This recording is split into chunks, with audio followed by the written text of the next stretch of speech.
Welcome to Islamic Life Coach School podcast. Apply tools that you learn in this podcast and your life will be unrecognizably successful. Now your host, Dr. Kamal Akhtar. Hello everyone. Peace and blessings be upon all of you. Today we're going to talk about the law of attraction.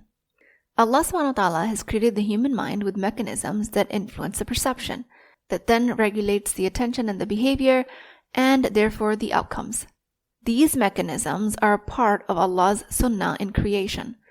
Just as gravity or neuroplasticity, there are causes and then there are effects. Once we've established this foundation, I can help you distinguish between an Islamic understanding of the mind and the metaphysical claims that are usually associated with the New Age law of attraction definition. The general sentiment in the Muslim population is that you're not supposed to believe in law of attraction because everything is from Allah. And I agree with that because Muslims are right to be cautious. The concern is valid because many modern presentations teach that the universe responds to your vibration, that your thoughts independently manifest reality, or that the universe itself becomes the source of provision. As Muslims, we reject that because the universe is still a creation. No matter how ever expanding it is still a creation. Allah subhanahu wa ta'ala alone is Al-Khaliq, Al-Mudabbir, Al-Razzaq. Nothing enters your life except by His permission. Nothing leaves your life except by His permission. So everything created is from Allah, including what you manifest through practicing laws of attraction. So the rejection of this claim that the metaphysical thought manifests into something that you create should not lead us to reject the way Allah subhanahu wa ta'ala created the human mind. Just like Allah subhanahu wa ta'ala created causes in the physical world, He also created causes in the psychological world. Ignoring those causes is not necessarily higher amount of faith or tawakkul. It is you completely neglecting one of the tools that Allah entrusted you with. Allah subhanahu wa ta'ala created the mind as a means, a wasila. Just as medicine is the means that Allah created for healing, the mind is a means that Allah created for interacting with the world. So your thoughts, attention, your emotions, your habits, your language, your expectations are all of the means that Allah subhanahu wa ta'ala built into you for you to interact with the world through. The mistake is not using the means. The mistake is believing that the means possess independent power. Your mind cannot create your qadr. It cannot override Allah's decree. But your mind absolutely influences how you move towards that decree that Allah has already written. Your mind goes where your attention goes. So I recently held an event for Muslim women where I discussed choosing a spouse. And one of the simplest pieces of advice I gave them, surprised a lot of them, was I told them to deliberately begin looking for green flags rather than constantly running away from red flags. So most women think that focusing on red flags will protect them from making a mistake. Well, in reality, constantly rehearsing danger trains the mind to notice danger everywhere. Eventually, your experience becomes there are no good Muslim men left in the world. And this conclusion did not necessarily come from reality. It came from what your mind has been rehearsing, and that becomes your lived reality. There is a reticular activating system in your brain. This filters millions of pieces of information every second.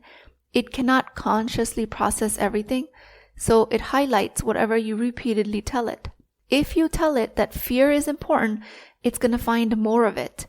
If you tell it hope is important, it will find more of that. Neither one of these instructions change the reality itself. Both change what you notice within that reality. So fear, being the strongest programming language of the mind, carries extraordinary weight because your survival depends on it. The amygdala is constantly scanning for threat. It is much faster than the prefrontal cortex because, evolutionarily speaking, being wrong about danger could have cost you your life. So when fear dominates your attention, your brain will interpret neutral situations as potential threats, including your instructions to the mind about scanning for red flags in a potential spouse. So one of my physician colleagues once told me that during her medical training, she was very afraid of asthma exacerbations in patients, and she constantly prayed that she would not receive asthma patients. Ironically, she felt as though all asthma patients were appearing in her practice. And I'm not trying to prove the law of attraction based on one case study, but I am using this as an example to illustrate my point. What was happening was that her mind was so fearful of missing an asthma exacerbation that everything, including a panic attack or a common cold, looked like an asthma exacerbation. Or she was just afraid that anything that walked through the door will turn into an exacerbation. And an asthma attack is not to be taken lightly. It requires appropriate medical attention. And it is also not what a trained physician is constantly afraid of seeing in her patients. What happened for her was that every anxious patient made her wonder if she was about to miss a life-threatening diagnosis. The incidence of asthma in her patient population did not increase. It's just her awareness of anything remotely related to asthma had increased. The mind cannot simultaneously build and avoid the same image with equal efficiency, because before it can avoid something, first it has to construct a mental representation of it. And this is why so many women unknowingly give their minds contradictory instructions. A woman who repeatedly tells herself, I don't want a controlling husband, I don't want to get divorced, I don't want someone that's emotionally unavailable. She believes that she's protecting herself from making a poor decision. In reality, every one of those thoughts require her mind to first create a vivid internal picture of exactly what she is trying to avoid before it can attempt to reject it. This way, the mind is spending far more time mentally rehearsing controlling men, failed marriages, and emotional neglect, rather than imagining quality marriages that she actually desires.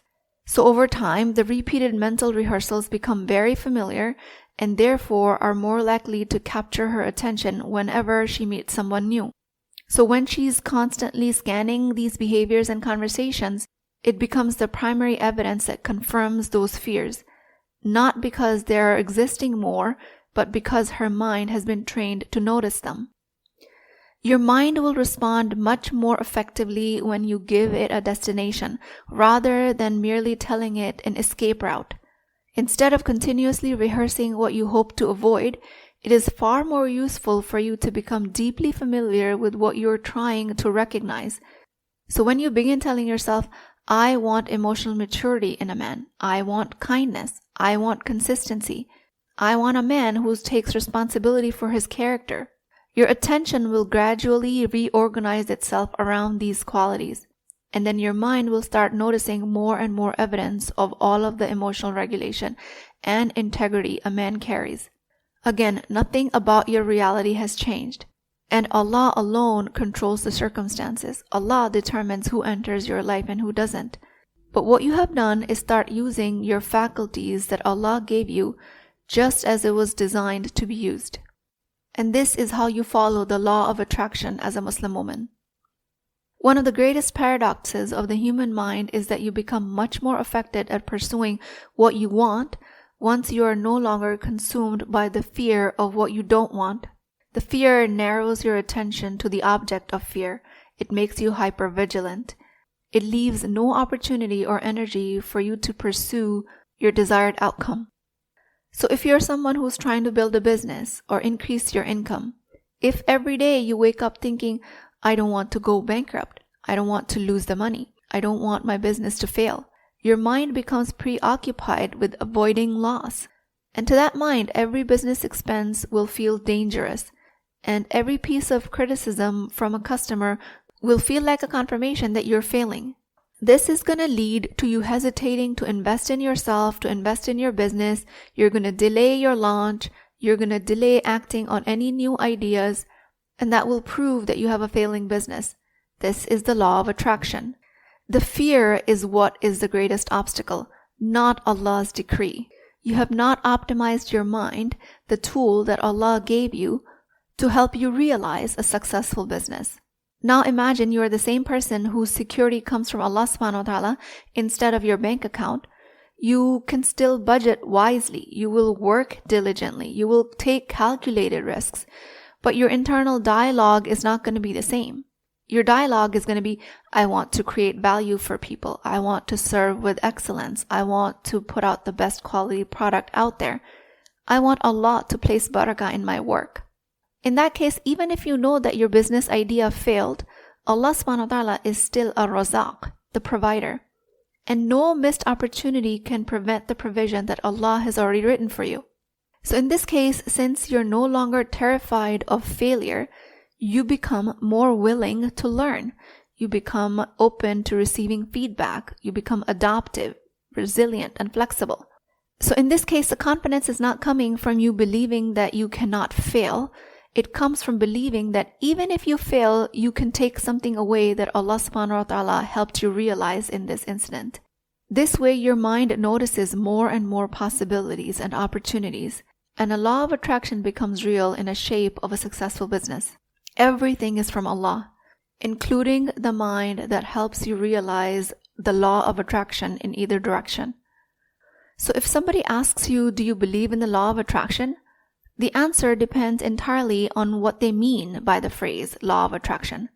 If by law of attraction you mean that your thoughts themselves possess creative power, that the universe responds to your vibrations outside of any divine intervention, that your positive thinking causes the reality to rearrange itself independent of Allah's will, then as Muslims, of course, we reject that notion completely, because this belief conflicts with our belief in Tawhid. Creation, provision, guidance, life, death, and every possible outcome belongs exclusively to Allah. There's no force in the universe that operates independently of Him, including your mind.